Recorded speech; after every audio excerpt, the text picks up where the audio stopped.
Hello, everyone. Welcome to a live Third Apron podcast. I'm your host, Yossi Goslin, back to do some breaking news with my co-host, Sam Quinn. Trae Young has will officially be traded tomorrow, but after a couple days of some early reporting from Mark Stein, got to shout him out, who on Monday reports that the Wizards are a legitimate suitor for Trae Young. Then following it up about how one that tweet that it could be for CJ McCollum primarily, to today that Corey Kispert could be included. Just some great precursor recording from Mark Stein. And it's been a while since I think we've seen a trade, like all the details just slowly get reported over time like this, since like maybe a decade ago. This is kind of like 2010s type of trade reporting that came out. Is there any trade like recently, or like what's any deal that like this that kind of comes to mind based on how this played out? Well, usually the thing we're waiting for is pick protections, but because there were no picks in this trade, that's a little bit easier. So I think we kind of got the sense on Monday, oh, a team's interested in Trae Young. So that's where this is going to go, because beforehand we didn't know there was any teams interested in Trae Young. Like, remember there was the moment a couple days ago where Sam Amick had to tweet out the Kings are not interested in Trae Young. Like, that kind of told you where the market was. As soon as we knew that there was an interested party, whoever it was, it seemed inevitable it was going down that road. We didn't know how quickly.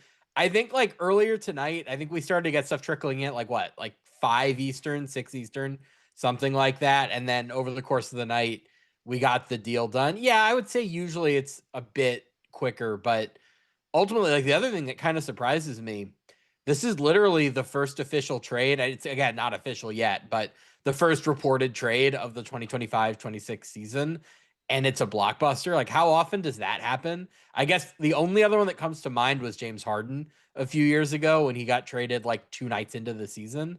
Usually the first trade is like Jordan Clarkson to the Jazz, or like role player X going to good team Y. We don't usually start off this way, and there are all of these ramifications to this trade that like now we have a month to sort through. So a couple things actually. I ended up doing some research last night about what was the longest it took for the first midseason trade to happen, because this was taking a while. So I actually decided to look back for basically the last 25 years, so the entire century. So assuming the trade's done tomorrow, it will have been on the 80th day of the season. The next closest would also be 80 days, was 3 years ago, 22-23, when the Celtics salary dumped Noah Vonleh to the Spurs.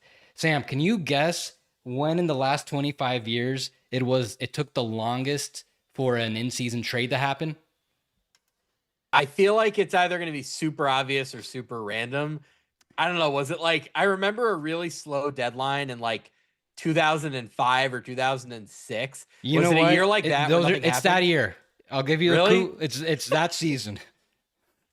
Wow, I totally knew that all along. I remember there was one deadline that was so slow that ESPN's main headline on that day was like a big story about why didn't any cool trades happen. So that was kind of where my mind went. How long did that one last? Well, can you guess what the trade is? What was the first trade of the 2005-2006 season? Yossi, you know I can't guess that. Come on. So it was I guess Ron Artest. Back then, this player named Meta World Peace, he went by Ron Artest. He was traded to the Sacramento Kings for Peja Stojakovic straight up. That was the trade. That's a pretty interesting trade. It was 86 days into the season. The season that you talked about, the Harden trade, where he went to Brooklyn, that was one of the faster ones. That one. I was talking about Harden to the Clippers, so he got traded super early twice. Okay. So Harden to the Nets was 26 days into 2020-21, and then that one, Harden to the Clippers. Yeah, that was the first trade. That was 9 days into the season, which wasn't even fastest. Harden to the Rockets was in October too. James Harden leads the league in weirdly timed trades. That one was like, I remember right before the season started. It was like 2 nights before the season. Yeah. The fastest one was 08-09. You might be able to guess this one. Do you know what was the first trade of 0809? 0809. So that would be the Celtics as the defending champs. I'm trying to think what else was happening in that season. It was the You're saying I first. might be able to get it? It was within a week of the season. It was a pretty big trade. God, week of the season. I can't remember. It ended up having like contending Oh, level Iverson. implications. That was Yeah, Iverson for Billups. Yes. yeah, that was on the 7th day of the season. So that anyway, Iverson just some and the Trae Young pod is kind of an interesting launching off point. yeah. So that's just some quick trivia about the trade deadline. If you thought it was taking a while for the first trade to happen, yes, historically speaking, this was taking a while. This is on the longer end, especially in this era we're in, where there's more transactions. So for me, though, answering my first question, this kind of reminds me of like the Carmelo saga when before he was traded to the Knicks. There were so many details about what was being, who was included in the trade, the teams, all that stuff. And then when he was about to get traded to the Knicks, we pretty much knew what the whole package was going to be. Like slowly was trickling out who the players were going to be. It was going to be Felton and Gallinari and Wilson Chandler. And this it's a much smaller scale of that, but it felt like with all the details coming out, kind of reminded me of that. Also kind of like the Nets Celtics 2013 trade where we knew it was going to be KG, Pierce, and then the Nets were going to send that back just like all their matching salary who wasn't good. And it was just about the pick negotiation, just the Celtics getting picks and picks and picks. Like now we don't get these types of trade rollouts. It's all that once the trade's done, we just get it. Very rarely that things that get out actually come to fruition because oftentimes if this stuff got leaked, then it probably fell through and there's someone out there trying to get it out for a reason, whether it's they're trying to drum up a market for a player, just something. So, hopefully we got some more. I kind of enjoyed this slow rollout of this Trae Young trade. But we should actually talk about what the trade is. Yeah. Now. So let's actually get into it. I think I want to start with the Wizard side of things. So let's start with the short term of it because you tweeted something interesting that I agree with. A lot of people, mainly some people who like the Knicks, feel like this is going to help the Knicks. Namely that the Wizards have their top 8 protected pick. It goes to the Knicks if it falls outside of it. I don't think Wizards fans need to worry about Trae Young coming in and helping them win enough games that they risk losing that pick. If Trae Young this season could not help at all the Hawks, what are they like 2-8 or 2-9 something with him on the court? 2-8 with him on the court. They give up like at least 125 points a game with him. I don't think he's going to be helping the Wizards this year. I wouldn't worry about that. Like if he can't help a team like the Hawks, I don't think he's going to help like an even worse team like the Wizards right now. Well, even if he does, they'll just put him back on ice, right? Like he had the MCL sprain early in the season, and I wouldn't be at all surprised if this was just a situation where he plays like a token 5 games or whatever, and then like, oh no, knee soreness out, and then he sits until the All-Star break, and then they'll news dump on the Monday after All-Star like Trae Young's knee sprain is more serious than thought. He'll be out until exactly April 17th or whatever. Like, I wouldn't be surprised if they did that. And then the other part of this is that the Wizards started 3-20, but they're 5-5 in their last 10. They're playing well right now. And this isn't a commentary on how good a player Trae is, but he's a hard player to learn how to play with. Like, he's going to be a disturbance when you put him onto that team because you have to change everything about the way you operate on both sides of the court to accommodate him. So even if he like comes in and he is like an all-star caliber player, they're going to lose a bunch of games early just figuring out how to integrate him.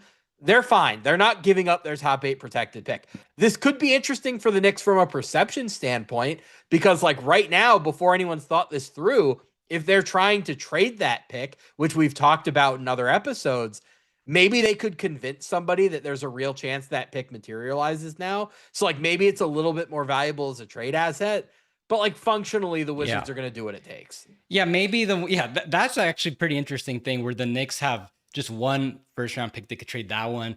Maybe there's a team. I would I feel like that the value of that first round pick definitely got like a tiny bit better. Just if a team wants to take a flyer on that, where any team that trades with the Knicks are going to get seconds anyway, so might as well try to get that first, which will probably still become 2 seconds. But just quickly, I'm going to pull up Tankathon. You won't be able to see it, Sam, but I've got nope, it does not look good on this, but basically I'm reading it off where right now the Wizards, they're fourth. If they stay fourth, they have a 100% chance of keeping the pick. There's no way they can lose it because the maximum 4 slots they would drop would put them down to eighth, in which case they keep the pick. They just need to be six. I think you mentioned this in our last episode.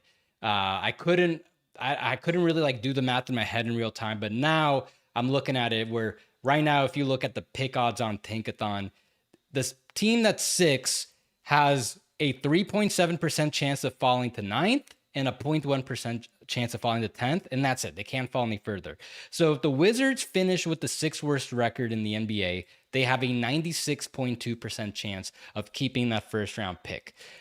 I think the Wizards will be able to stay in that range. Even if they become like kings of March basketball, where everyone's healthy and Trae Young's able to acclimate in the next month and a half pretty quickly, they've got more levers to pull. I don't think this is going to be an issue. So I think the Wizards keep their pick. As far as like this year, though, the Wizards could have signed him outright. They had 80 million in cap space. They could have just given him like an inflated 1 or 2 year deal if that's what it took to steal him from the Hawks. Not that the Hawks were going to keep him. So they ended up trading. It seems like they gave up Corey Kispert in the process to get him a little earlier into their system. What do you make of that trade-off? So I actually think this makes sense for both sides. The Hawks, we know, want like a shooter in that 10 to $15 million range because they got Luke Kennard for 1 year at 11 million. I think Corey Kispert is going to be better for the Hawks than he was for the Wizards because I think shooters, like more than any other player archetype, are just very dependent and they really rely on having good players at other slots on the team. So him going from the Wizards to the Hawks is probably going to help him like it's helped every other player that leaves the Wizards, right? Like 2 deadlines ago, Daniel Gafford goes from the Wizards to the Mavericks and immediately becomes one of the best centers in the NBA. Denny Avdia goes from the Wizards to the Blazers, and he's now an all-star candidate, right? Like guys who leave the Wizards and the Hornets as well, like whether that was PJ Washington or Mark Williams, like guys who leave dysfunctional teams tend to get better when they join functional teams, which is what we think the Hawks are. So I think Kispert is probably going to be better for them. He has 3 years of team control left at a sub mid-level price. Like, yeah, That's I think declining. they're happy to get him. Yeah, and it is declining as well. Meanwhile, for the Wizards, even though they're getting Trae Young, they're still in asset accumulation cap dump mode, right? Like they still have Chris Middleton, who I thought might go out in this deal as well. So they could make another big expiring contract for bad deal plus draft picks trade if they wanted to. They also cleared Kispert off of their books for this offseason. So you have them now at 47 million in cap space for the offseason. I think like even with Trae Young, they are going to be among the highest cap space teams this summer. And I think they didn't want to let Trae Young interfere with any of that business because I think getting Trae Young, it's not about like, oh, he's a star, you have to get him at this price. Like it's a no-brainer. It's a talent play. I think they're doing this for a few reasons. Number one, I think they understand that they have been god-awful for 2.5 years now. And at a certain point, for the sake of developing those young players, you need to get up to a baseline of like basic competence, right? Like you need a point guard who can create an easy shot for Alex Sarr. Like, can you just run a normal pick and roll and throw him a lob? I think he would appreciate that. Koulibaly, it's going to help. All of these like shot creating guards and wings, they're shooters, they're scorers. Bingo. It's all about but they're helping not those really guys passers. Exactly. Like Trey Johnson is now going to get easier threes. Keyshawn George is not going to have to be the primary playmaker for the Wizards. Like this is about making life easier for all of those guys. And notably, we have not heard any reporting on an extension, right? Like there was a world in which the Wizards extended him after this trade. And based on what we think he's going to want, if they had done so, we'd have a very different tone today. I don't think either of us would have wanted to extend him long term, at least at anything close to the max. I think they're looking at this and they're saying, we're going to have him for a year and a half. He's going to help fast forward the development of the guys we have in the building.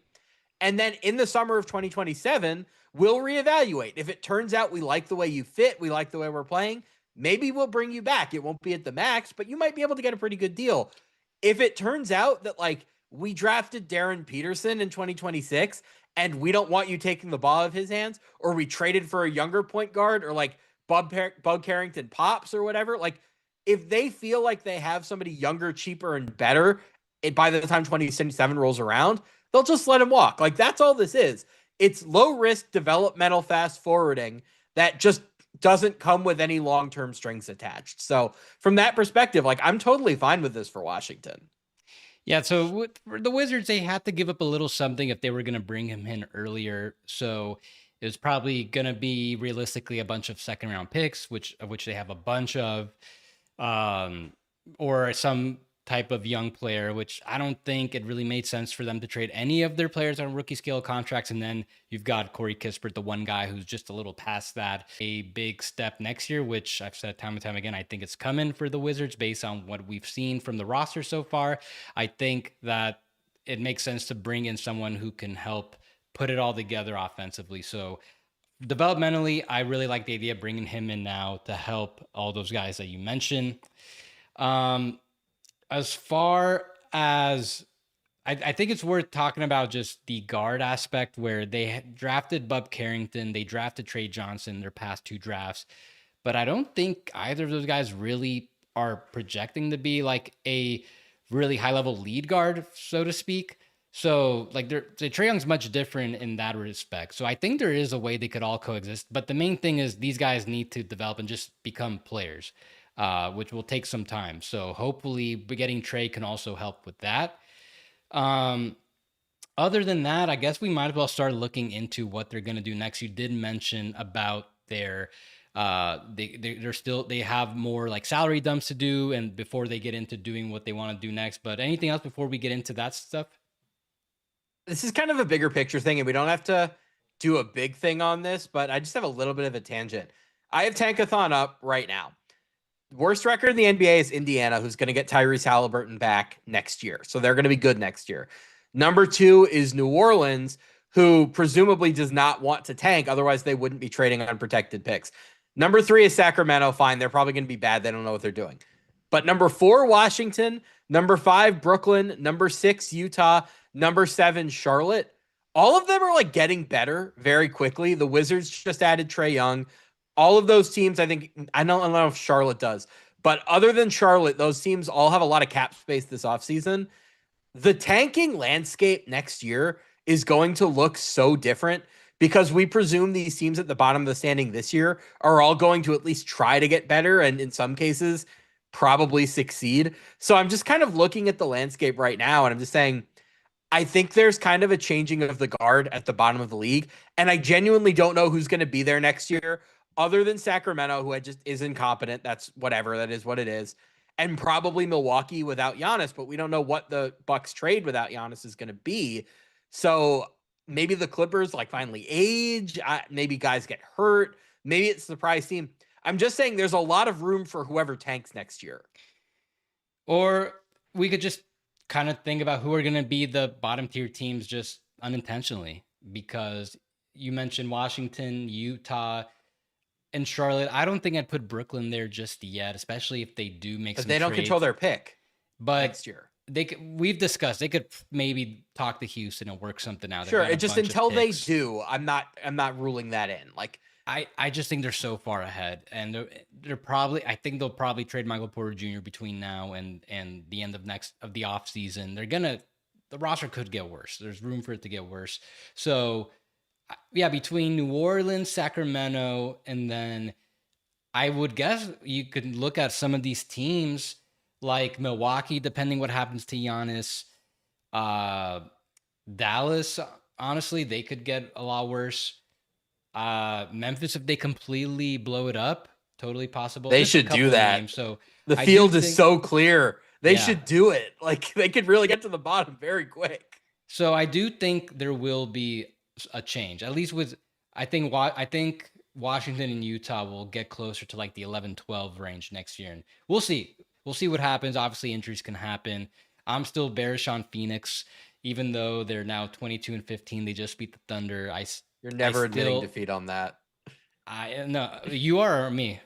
No, you never will. You Oh, keep we had this conversation 5 times this year. Like the Suns are just like competent. They're yeah, not a championship team, but they're pretty good. yeah, no, they're competent, but that's kind of it.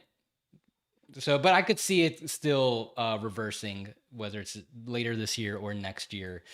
So let's take a look at the Wizards, both what they could do next, like this trade deadline, and then in the offseason, because they could try to do some more salary dumps now where they get more picks.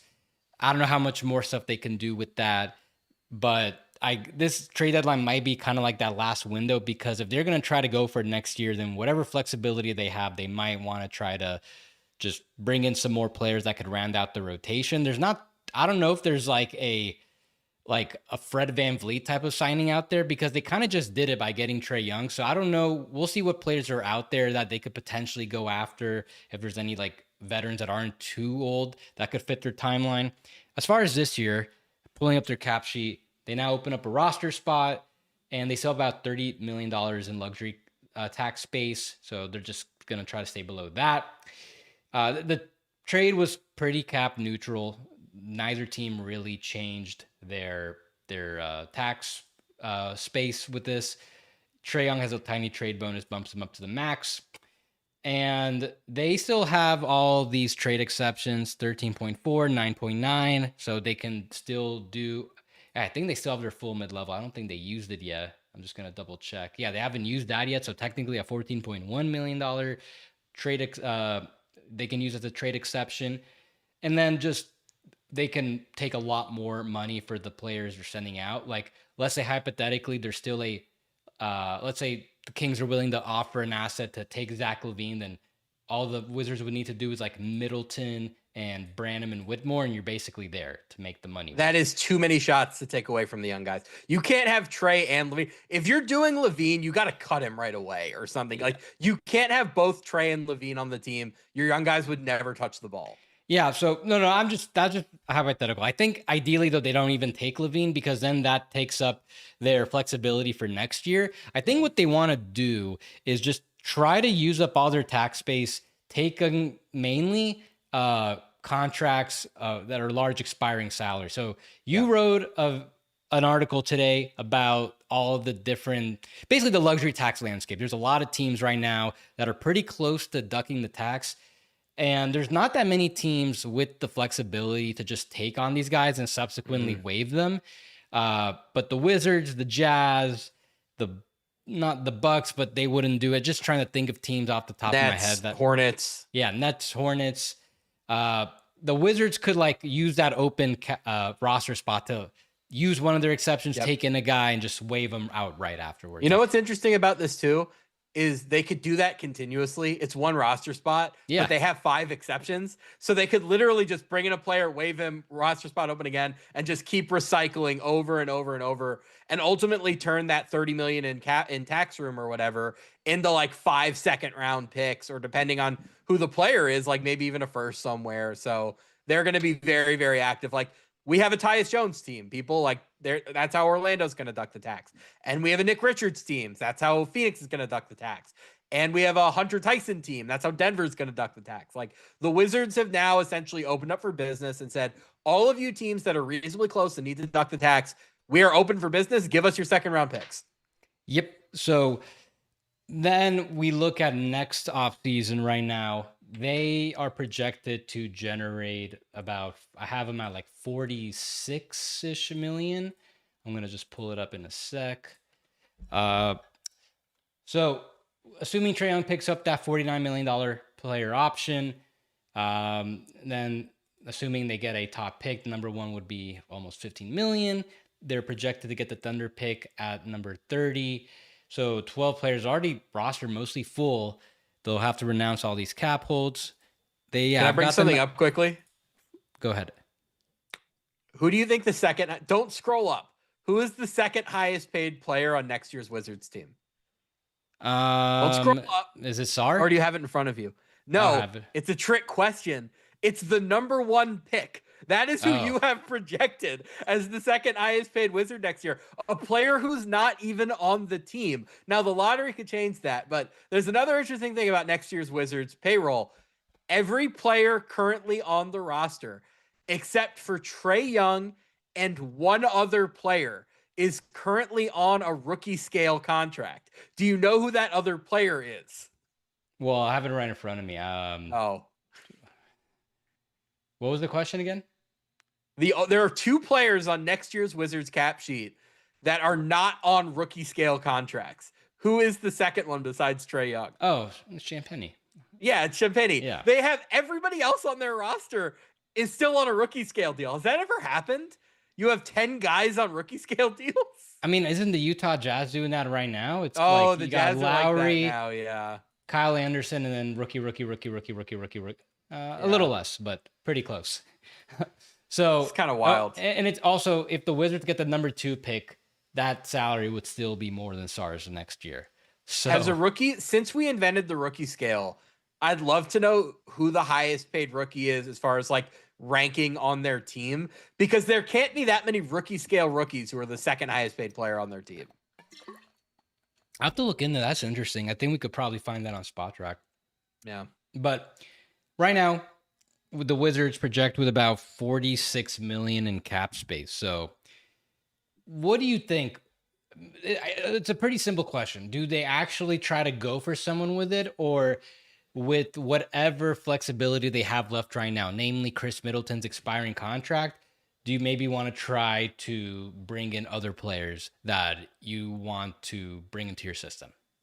I mean, just broadly speaking, if somebody offers you like a good first round pick to take on a bad multi-year deal, sure, you do it. But if you're asking me how I think they should spend their cap space next offseason, I think it's a few things. Number one, could you sign like Tobias Harris or somebody who's like a good locker room veteran just to an inflated 1-year deal so you can reach the cap floor in addition to, taking on bad contracts for picks? Do that. The other thing you could do, there are a lot of interesting restricted free agents, especially at center. Would you maybe want to try to steal Walker Kessler or Mark Williams? Jalen Duren, they're just going to match everything. But could you, like, knowing that it doesn't really matter to you, the timing is not that important, would you throw some offer sheets out there? Maybe. We haven't really seen anyone throw offer sheets just to try since the Nets last decade. Everyone nowadays, whenever you do want to throw an offer sheet, it's one of those things where they got to make sure they probably have enough intel whether it's going to go through or not. Well, here's the thing. How deep into the summer did the restricted free agents go last year? They went all the way. So you could just do whatever you're going to do in the first 4 or 5 days of July. And then you look out on the market and you say, Jaden Ivey's out there. Let's throw an offer at him. Benedict Mathurin is out there. Let's throw an offer sheet at him. At that point, the timing no longer matters. Peyton so Watson? you could kind of just, you could hold on to whoever you have, or you could hold on to whatever space you still have, see what the market's like, and then throw out some offer sheets after that. Like, I could see them doing that, but generally speaking, I would be using my cap space to try to get more picks. If that's out there, great. You probably do a combination of both. I think now you already went ahead and got Trae Young. I would say see what else you can get for very low or virtually nothing. Don't trade any first round picks. You got a bunch of seconds. Maybe you could turn a bunch of those into something. I don't think it's a problem to try to bring in a couple more guys that could round out the roster.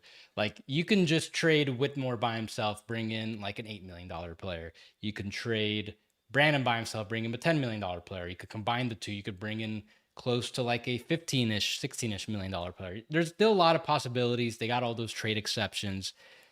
I can't really think of those players at the top of my head or what position exactly, because now backcourt is crowded. They could just use some more. They could definitely use some more front court and I guess wings. Wings are like the biggest need. Hopefully, I would guess that they'll be able to find the main wing that they would develop in the draft, but they could definitely use some more size in general. A lot of bigs. I would like a big center. Yeah, a lot of bigs available. Yeah. Like, they could easily get one of the best bigs, not like the absolute best bigs, but they can get one of the better bigs available and just about the price. I think they want Sarr to be a center long term, and I'm not against that. But we're seeing the NBA get so much bulkier and so much more dependent on rebounding now that I would love it if you could go get like a Walker Kessler in restricted free agency, or like if Hartenstein ends up not staying in Oklahoma City because of his team option and their apron concerns. Like, could you just find somebody like that? You can still play Sarr a lot of minutes at center, but I want to have the option of playing bigger. Yeah, I think they'll be able to find some options pretty easily. So, anything else on the Wizards, or you want to get onto the Hawks side of things? Yeah, I think we should just get onto the Hawks. Okay, so the Hawks, we alluded to this possibility last week when we did our Southeast division. Was I first? What? Was I first, like in the entire media, to say Trae Young Wizards? And then I think I might have been. Well, first we both said that they could just look to try to dump Trae Young for expiring contracts, so they can have a lot of cap space and more flexibility to make their next move, find their replacement for Trae, and just have more flexibility to upgrade the roster. You specifically, when you talked about Trae Young teams, you listed two. I forgot what the other one was, and you said Clippers. Clippers. Everybody kind of knew, but you sniped on the Wizards. I don't think anybody else was saying the Wizards. Woo. So kudos to Sam. Third Apron podcast. You're getting the news first. Sam's pretty good at identifying like destinations for teams, because we can never fully predict what the trade would be. But Sam's pretty good at like finding the destination, because sometimes that can be a lot harder than it appears. So the Wizards, they mostly dump Trae Young, bring in the expiring contract of CJ McCollum, no picks, but instead they've got Corey Kispert, who kind of cuts into the cap space a little bit, but not too much, because he's got a descending contract. So he's making $14 million this year. Next year, he is going to make, what is that? You know what? I don't. It's like 13 next year. The other thing, quickly, while you look that up, I have it like it's the same amount. I haven't updated it. It's not likely, but like if you absolutely needed to create more cap space, like if Austin Reeves says, "Hey, I'm willing to sign with you, but you need the extra space," because Corey Kispert has 3 years left on his deal, you could waive and stretch him over 7 and like really, really cut that number down. I'm not saying they should do that. I'm just saying, like, if preserving cap space this summer turns out to be important, it's not going to be hard to do. So I'm actually looking at the contract. It's flat next year, stays at 14 million, then it declines to 13, and then there's a team option on the last year. I didn't even know it had a team option. I didn't know about the team option either. Yeah. Wow, what a great contract they've got there. So only taking up $14 million against their salary cap next year. So let's start this year, though, because yeah, they can do the cap space route. They'd have $30 million. You and I both look at Kobe White as a target, and that they should probably go after a guy like him, even if they're fortunate enough to get the number 1 pick and select Darren Peterson. But what about if it seems like they're trying to do something now. Shams did say, he said on ESPN that the Hawks are looking to be aggressive, perhaps with the expiring contract of CJ McCollum, try to flip him for something else. Well, they can't aggregate. Yeah, they can't aggregate them. Yeah. Okay. Yeah. So I'm going to put up the cap sheet, talk about that. So the Hawks now filled up their roster. They've got the $30.7 million expiring contract of Kristaps Porzingis and a $30.7 million contract of CJ McCollum. These guys cannot be combined together, because since they're over the cap, you bring in CJ, that he cannot be aggregated for 2 months. The aggregation deadline, the deadline to acquire a player and aggregate him again later in the season, was mid-December. So getting Anthony Davis, it's if that is what they want to do, it's probably going to have to be that Porzingis, I guess Ricochet and Kennard package, or if they are able to keep Ricochet, then Porzingis, Luke Kennard, and then you could probably cobble together a bunch of these guys to make it work. Corey Kispert also can't be aggregated, so I definitely don't expect Kispert to be on the move again. But for CJ, they could bring in like a $39 million player, someone around that much straight up for CJ. So that is the ceiling of what they can get for him. So Do you think that they just try to get somebody now and to forego cap space, or should they wait until the offseason? Okay, they should wait until the offseason, but I have an idea that I'm going to spring on you that I haven't discussed with you at all. I'm just trying it in the trade machine now. This is legal. Kristaps Porzingis, Luke Kennard, and Vít Krejci for LeBron James. Any chance?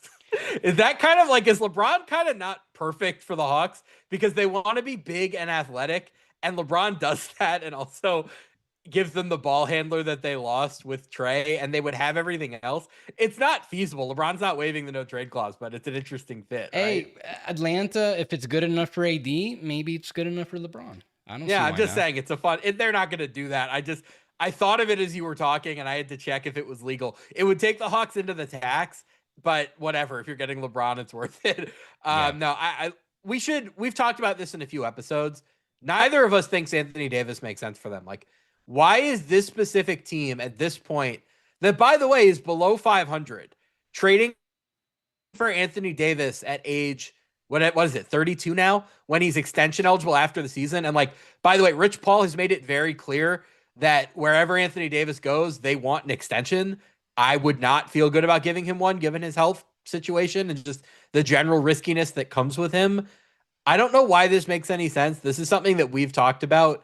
It felt like there was a minute there, maybe a couple weeks ago, where a lot of reporters were pushing Anthony Davis to the Hawks. And then the like kind of slow trickle afterward kind of made it seem like, well, is that more coming from the Anthony Davis camp? They don't seem like they want to give up Reese Shea. They certainly don't want to give up the Pelicans Bucks pick. Is there really something there? I don't think so. I think I'm not going to say I'd be surprised if they traded for Anthony Davis. I would say it's less likely than, you know, less likely that it happens than it doesn't, right? Like less than 50% chance. It just doesn't make sense for them. Like, what are they trying to accomplish there? I will say, getting CJ, you at least have enough of a guard presence now between him and Alexander Walker that if you got Davis, you could still like run an offense and take advantage of all the athleticism, defense size that you'd have. And something that's kind of quietly happened is Jalen Johnson was a very good defender in the past. He's had to take on a bigger offensive role this year without Trae, and that has made him a worse defender. And I think their thought, if they were to get Anthony Davis, would be if we get Anthony Davis, that will make Jalen's job easier on both offense and defense. And therefore, we can get more of the old defense, but his life will also be a little bit easier on offense. So maybe that's the idea, but neither of us are really behind it. I would just be waiting for the cap space. And like, I've got the free agents in front of me. If you just look at who the guards are, a lot of very interesting names here for them. We've talked about Kobe White for them a lot. A name we haven't talked about for them is Quentin Grimes. If they want a guard who can create some shots for them, but isn't super high maintenance and can actually kind of defend a little bit, Quentin Grimes certainly makes sense. I don't think Austin Reeves is going anywhere, but it's worth the phone call if he's at all interested. He would be the best team that could afford him, or they would be the best team that could afford him, rather. And then another thing that we've talked about a lot in the past is this idea that small guards are just less valuable now than they used to be. Like on our New Year's predictions episode, you said that Anthony Simons and Colin Sexton would both be making like the tax mid-level or less, or the I cap think I said mid-level or less. between them and one other guard, maybe one of them have to settle for the tax pyramid level. I forgot who the third guard was. What if they got that guy at like 1 year, $10 million, and then they devoted the rest of their cap flexibility to getting a center? Like if you got Anthony Simons for $10 million with the idea that he's just going to come off your bench and score for you, but otherwise the only smaller guard, and he's not even small, but like the only guard you're really going to play is Nickeil Alexander-Walker. That's a really interesting team construction. I would consider that. Like there are all sorts of ways they could take advantage of this $30 million in cap space that don't involve bringing in a super injury prone 32-year-old.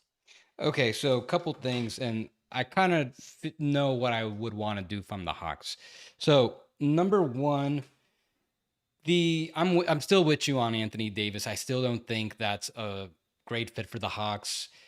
With the money he's going to command both this year and then in his extension, what it would take to realistically get the Mavs to actually pull the trigger on a deal. So the more I think about it, the more I feel like I kind of want to play things out with Porzingis and hopefully get him on a really nice deal, because a lot of like with a lot of the guards that we just talked about, it's possible that the Hawks can get them maybe potentially on a steal.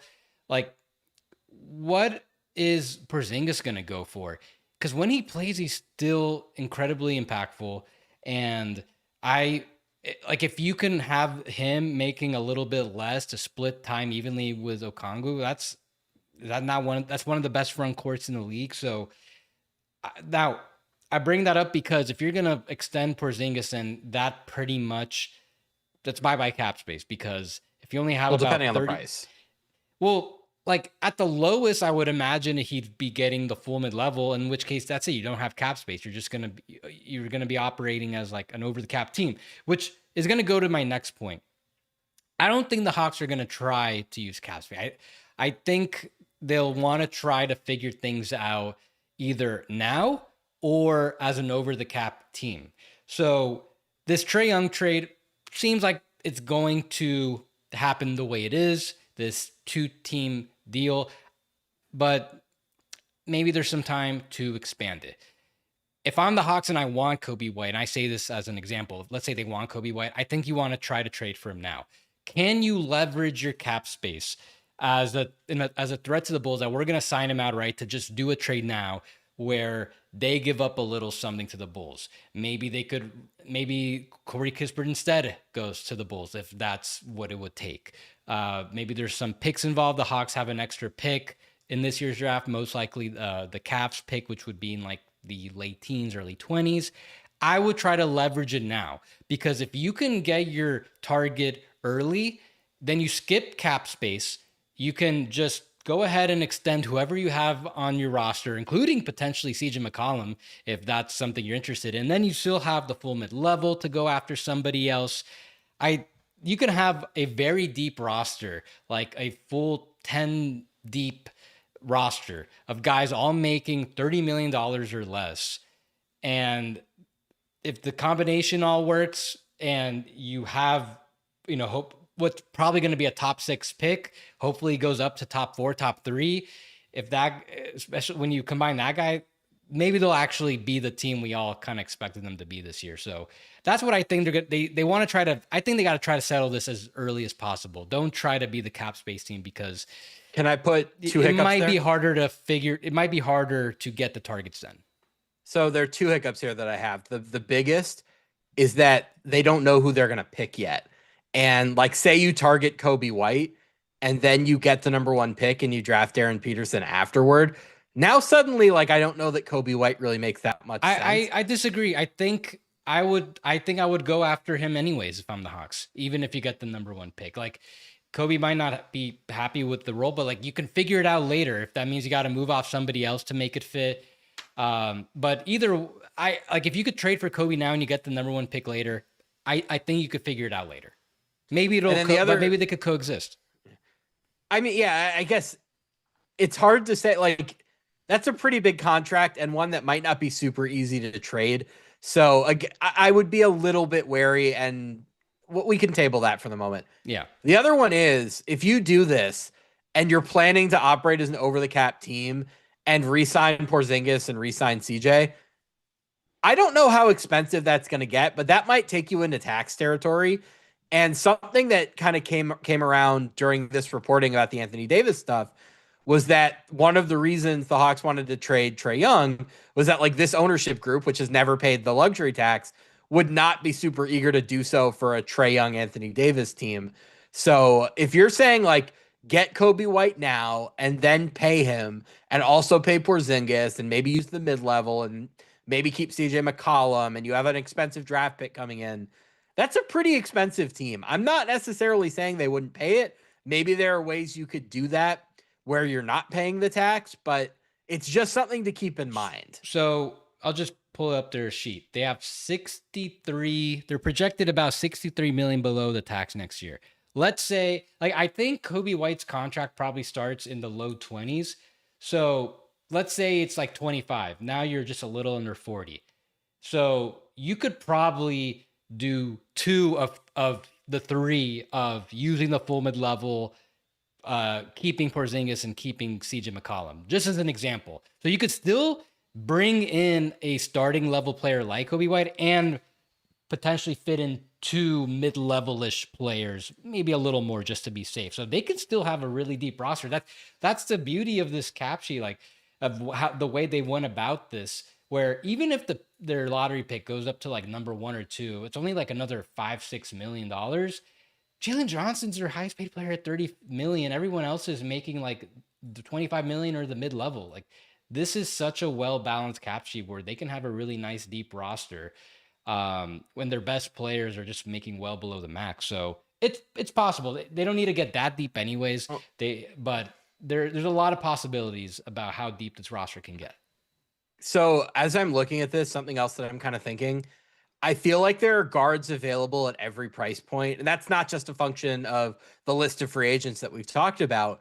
Also, just we talk about this all the time. Guards aren't worth a lot in trades. Case in point, Trae Young just got cap dumped, right? Like, it didn't even cost a pick to get him. I feel like if you're going this route, what you should probably do instead of trading for Kobe White is trade for a center. Like, go get Daniel Gafford now because you might not have the same access to a center later, and you don't know if Porzingis is ever going to be healthy enough to contribute consistently. So, like, what if you went out and got Daniel Gafford now and then said in the offseason, maybe we use the mid-level on Anthony Simons, or maybe we bring back McCollum, or maybe we do both of those things. Like, I think if that's the route you want to go, and as you've talked out the money behind it, I'm more interested in it than I was coming in. I think the idea of trying to make your move now does make some sense. I'd probably seek a center instead of a guard. So Zubats is probably off the market right now, right? We agree on that. The Clippers are playing too well. I most likely, but I'm sure if the right offer came, they'd consider it. So I think Zubats would be the first choice. Gafford would be another name. The other thing they could potentially do is try to trade for Miles Turner next summer after Giannis gets traded. Because if the Bucks are going into any sort of a rebuild mode, I would imagine Miles Turner is available.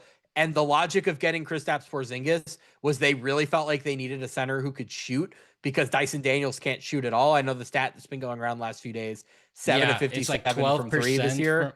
Yeah. And Jalen Johnson is shooting well this year, but has typically not been a great shooter. Ricochet not making his threes this year. So I wonder if they might look ahead and say, maybe Miles Turner is the guy that we want to get. But like my point is, I think it's going to be harder to shop for a center than it will be to shop for a guard. You have more faith in Porzingis than I do. I just would never be willing to trust him medically again. I think his fate for the rest of his career is signing 1 year mid-level-ish kinds of deals with contenders that don't need him to play every night. Like, he needs a situation sort of like the one he had in Boston where he could just like play once a week and that was okay. So that's where I think he's going. I would be looking for a more reliable center if I were them. And then I would rely on the idea that they're going to be more available guards than there will be interest in signing those guards. So you say, maybe I get a Sexton or maybe I get Simons or whoever. I think that's the route that I would probably go. Yeah. Well, if they could get Miles Turner, then okay, I would just let Porzingis walk. But I'm just something tells me that he'll probably get over this illness thing. And you're not a doctor, Yossi. Come on. I know, but if you can lock him in at around $15 to $20 million a year, something super short term, maybe you can get him on an NFL style contract that's mostly non-guaranteed on the long run. I think there's a lot of value in that. Like that, I'm kind of salivating about that possibility. But even if it's not the illness, he gets hurt every other part of his body. Like, this is not a medically safe player, regardless of the illness. Like, I just want more certainty if I'm spending anything above the mid-level. But again, the issue is that he's making $30 million. And before that, he was making like $40 million. I think it's a lot different of a conversation if he's getting closer to the mid-level. Like, it's thankfully not Robert Williams level of unavailable where he's making just a little under the mid-level and he never plays. Porzingis plays a lot more than that. So once you start getting to that territory, and we might be completely off base on what that contract ends up being, but if that's the contract, I don't know how you say no. Like, I'm still very tempted by that. It's still a significant pay cut where I think I would just continue with Porzingis. You could go after any of those other types of centers, but they've got Okongwu there. Like, I like this tandem that they have. Well, And maybe they unless you have to could have get three Miles Turner, bigs. I would stick to it. Maybe they could have three bigs with the idea that Okongwu can play four, so he can play with a traditional center or he can play with Porzingis. And then you kind of go in with the idea that, like, we'll have Porzingis when we can, but when he's not here, we'll have Daniel Gafford too. So we're okay. Like, maybe it's something like that where I think a team that's going to accommodate Porzingis at whatever it is, 14 million a year, whatever the mid-level money would be, I think you have to be prepared to play a lot of games without him. And the fact that their highest paid player makes 30 million does open the door to do that. You could build a team in which you had enough front court depth to never rely on Porzingis and to treat him solely as a luxury. But I think that would require getting at least one more big. I don't think you can move forward saying our front court tandem is a Okongwu and Porzingis. So let's say that they don't get the number one pick. So they won't be able to draft Darren Peterson. And for whatever reason, they can't get Kobe White. What is your plan C? Because yes, they can go after Simon Sexton, that tier of guard. Where I'm getting it to is, do you think the Hawks potentially make sense as a potential maybe Ja Morant or LaMelo Ball destination? The longer we go, the more available those guys will end up being. Well, yeah, I mean, if Trae Young is a cap dump, I would presume that Ja Morant, if he does get traded, is probably just a cap dump too. I don't see why he would be more valuable. Something worth pointing out here, though, the Hawks have even less money on their books for the 27-28 season than 26-27. If they just wanted to sign a bunch of one-year deals and bring a bunch of cap space into 2027, they could do that too if they wanted. Like, their big raise is Dyson Daniels, who goes up next year, and he only goes from 7 to 25. I don't think they have any other, because Okongwu's locked up, Johnson locked up for several more years. Like, they could, in theory, just roll cap space over if they wanted to. I wouldn't force anything just saying, like, use it or lose it with the cap space. They're not going to lose it. Just these five guys and Daniels, basically. And the draft pick too, which isn't going to be, it's going to be expensive relative to rookies, but it's not going to be super expensive. So, like, my point is they can afford to be patient if they want to. I think build the right team. Don't rush into saying, oh, we have to be at this place next year, blah, blah, blah. Like, bring back CJ for 1 year at an inflated number and have that number available to trade at the deadline if necessary. Yeah. This is just such a nice core right here. This top 7, all sub max. This team is a cap nerd's dream. The idea of a league where many of the contenders have 2 or 3 $50 million players, but this team has nobody making more than 30 and the top 3 pick coming. Like, we're just going to salivate over this team in every fake trade discussion, in every free agent discussion. They can kind of do whatever they want. Like, they won this trade to me because getting off of Trae Young was that valuable. It opened up so many doors for them. Think of all of the players that we've named here today. Like, they have so much optionality moving forward. Can you imagine where the Hawks would be right now if they, today, having done this trade, just dumped Trae Young for nothing, without having done the DeJounte Murray trade exactly how they did it, without trading the Queen pick for the Pelicans pick?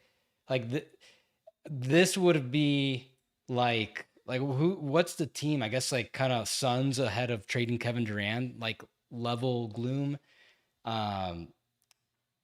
They are in such a good spot. Obviously, Jalen Johnson becoming a star is also carries a ceiling about their potential. But like, just think about 2 years ago, we were dooming on the Hawks. It was looking so bad, and they got so much for Murray. I really wonder what they could have gotten for Young if they traded him, say, in 2023. Less than Murray, but still positive value. Because I feel like last year in 2024, they probably wouldn't have gotten much more than what they just got. But 2023 was like the peak of the crazy trade saga. Durant goes for 4 firsts. Gobert goes for 4 firsts. Like, maybe there was a team out there that would have traded like 2 to 3 firsts for Trae. So obviously you can't predict it at that time. They were still 2 years past the conference finals run. They had just brought in Murray, which was kind of the beginning of the end of Trae Young's tenure in retrospect. But yeah, like we're experiencing a market crash, and especially with guards, they're going for nothing. Like a lot of the best players available in the market, like you might be shocked for what they end up going for. And yeah, I mean, case in point, Trae Young got no draft picks at all. It was literally just a cap dump. I'm trying to think of who the team would have been for Trae Young in 2023. Maybe like the Nets after they traded Durant, and then they could have been like Trae Young, Mikal Bridges. Mm, That's going to be our core. Like maybe they would have done it. There was not much of a market. Like I remember before, I want to say it was before the 23-24 season. Tim McMahon said on the Hoop Collective, like, if anybody had wanted to trade for Trae Young, they would have traded him. Like, I don't think there was much of a market. It wasn't even like the small guard thing hadn't really set in because Damian Lillard still had kind of a market, and I'm sure Ja Morant at that point would have gone for a lot. I have I it. think it was who was it? The Clippers, because they would then They had no picks at that point. they ended up trading for Harden. They Oh, traded yeah, I guess Morris, Covington, Batum, forgot who else. Like that made the money work. They would have just given up those picks to the Hawks. Like that would have been an amazing return for the Hawks. Now Yeah. that we're looking back at it, They probably would have uh, given up more just because he's so much younger. Yeah, it's a fair point. yeah. What guy? Where would Harden go in that world? Like they could have. The big hangup was trading the 2030 first. So yeah, like by when Harden became available, yeah, that should have been that probably would have been like the time to really capitalize on Trae. Now that I'm looking back at it. Would the Clippers have even wanted Trae? Like, I maybe I feel like that organization would have looked at him and said he would have been such a defensive no. At least James Harden, for all of his defensive flaws, does have some defensive virtues. He's big, he's strong, good in the post. He has very quick hands, helps generate turnovers, gets deflections. Trae Young is just a straight offensive or defensive zero. I don't know that the Clippers would have been into him, but that's the best idea I think so far that we've dressed. There were Lakers rumors, and I frankly think they're star hungry enough and dumb enough to do that. Luka kind of bailed them out. They might have like if they had not made the Luka trade, couldn't you have seen the Lakers doing this as a cap dump with all of their expirings this year? Like, couldn't you have seen Rob Pelinka trading like Rui Hachimura and Gabe Vincent and whatever contracts he had lying around for Trae being like Trae and LeBron and AD? Who's stopping this trio? I think that's probably the likelihood that, and then because Trae probably, I would imagine he'd prefer to be a Laker over a Wizard. So had they not done the Luka trade, we got the reporting today that the Wizards were Trae Young's preferred destination. No, they were the only team that wanted him. Like that reporting was hilarious. It was like we're gonna pretend that this is what he wants, and not just the only team he can get. Why are we doing this kind of PR? Like, come on. yeah, I'm trying to think what that trade would have been because the Lakers, had they not done it, maybe they would have kept Finney Smith because they still have a big man. They could have used that contract towards it. So you got Hachimura, you still have Vincent Kleba. Yeah, like they could have easily made. They it don't happen. have Kleba because they would if that's Kleba came in the Oh trade. yeah. Well, who else did they give to the Mavs? They gave up Max Christie, but I think they'd keep Max Christie because Max Christie's good. But they might still have D'Angelo Russell, or they might have signed a different one-year contract at this year's last offseason. Like they would have had made the money work. Would have been like Hachimura and Vincent and insert third salary X. The Lakers would have had the two guys. Their two stars would have been the two guys traded for Luka, Trae and AD. I mean, we never would have known because in that universe. Wait, while we bring this up, by the way, 2018 lottery, very, very good draft. How many players from the 2018 lottery do you still think are on their original teams? I saw you tweet about it today. It's only Jaren and Miles Bridges, and I would imagine that list would shrink pretty soon. Yes. I don't think that Jaren. Well, Jaren is. I don't think any of those guys are going to finish. I don't think any of those guys finished their career with those teams. Yeah, I think Miles Bridges will be gone in the next year or two. Jaren, I don't know, but like, let's go through that lottery. Number 1, DeAndre Ayton, max contract, gets them to the NBA Finals, gone. Who's number 2? Marvin Bagley, LOL. Number 3, Luka. Like Luka doesn't stay with the team that drafted him forever. Number 4, Jaren. Number 5, Trae, who just got traded. Shai Gilgeous-Alexander, Mikal Bridges, Michael Porter Jr., like all of these awesome players, and none of them stay with the team that drafted them. Well, yeah, and then Simons and Porter Jr. pretty recent. They had been with their teams for a while, but this does seem historically for a draft class only 8 years out to have this much players moving around from the team that drafted him. That does seem like pretty quick.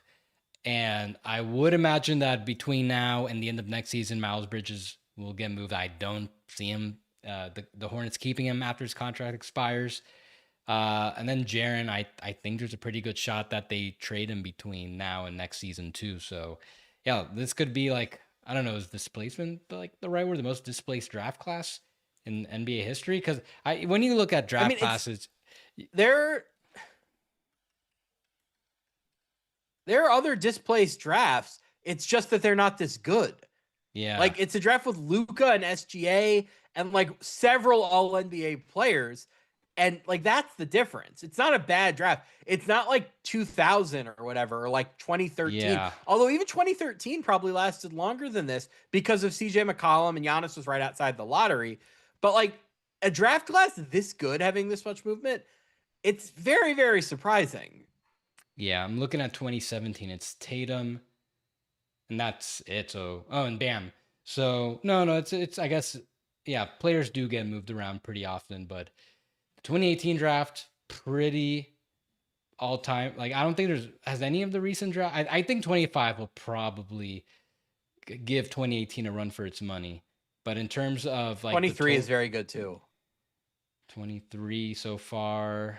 Wembanyama, Brandon Miller, Scoot, Thompson.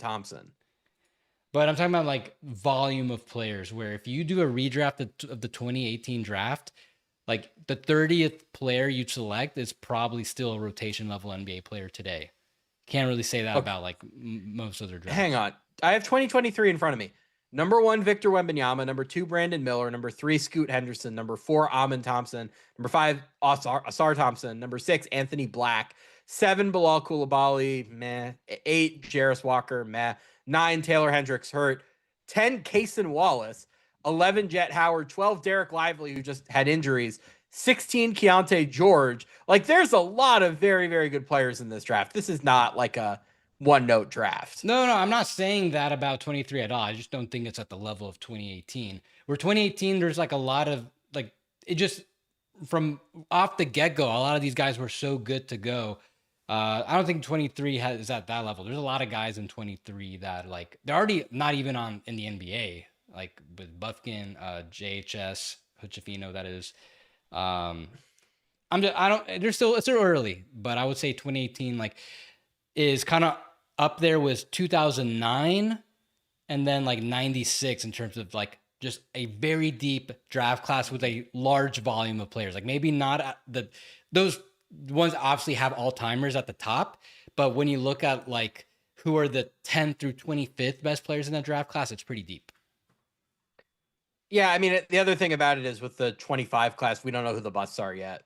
Like that, inevitably, that's what's going to happen. It's less guys who we look at right now and aren't playing much. Like, oh, Malawat's not playing much yet, but he was number 10 pick, so we trust him. In 2 years, he just might be a bust. Like, we don't know. It's funny when you're looking at the top 8 of the 2025 draft, and you look at how good everyone is, and then like I feel kind of low on Trae Johnson, but that's not a knock against him. It's just like look how good everybody else is around him, and he's been pretty good himself. Just to show how high the level of play has been so far, he's kind of like underwhelming, so to speak. The Suns and Bulls not making the Derek Queen trade is going to go down as like malpractice. I don't know what Malawatch is going to be. I don't know what Noah Senge is going to be, but based on the return so far, like that trade could have changed everything for them. Now, we don't know if they had been offered that trade. I know there's been conflicting reporting.